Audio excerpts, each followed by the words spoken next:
No nii, tere maailm, teeme täna siis Luha tänava korterist väikse videotuuri ja näitame teile, millega tegu on. Et hetkel olen siin koridoris, siit uksest võin sisse ja kohe vasakut kätt selline huvitav riidenagi, mis jääb sisse ja siin on siis elektrikilp.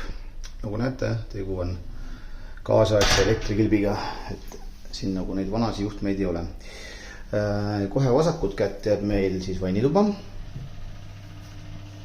mis näeb välja selline. Siin on hästi mugav siukene töötasapind ja üldse korter on maitsekalt ilusti sisustatud.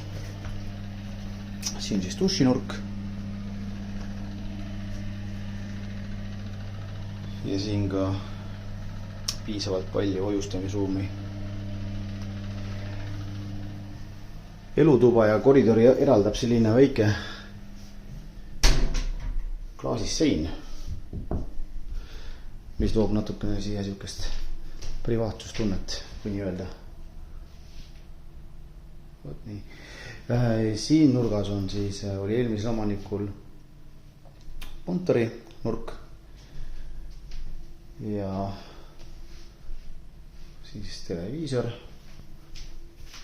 ja kiiveni nurk.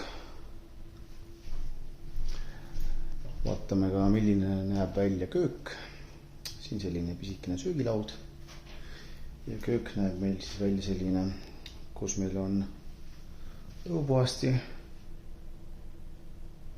pliit, ahi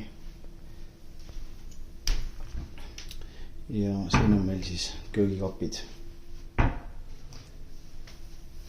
Vaated avanevad meil siis siit poolt, no võib ka öelda, et igalt poolt siis nagu Luha tänavale. Et tegu on kõrge esimese korrusega, et kui te näete, ma siit näitan, et pigem nagu mõnedes korteris isegi teine korrus. Nurga taga, maja taga on siis parkimine. Ja vaatame ka magamistuppa. Siin on meil selline suur riidekapp, mis jääb ka uue omaniku kasutusse. Põrandat katab meil siis naturaalne parkett. Ja nii meil lood on. Et kui tunnete korteri vastu huvi, siis olge hea ja võtke minuga ühendust. Loodan, et vaatamine oli kasulik ja aitäh teile!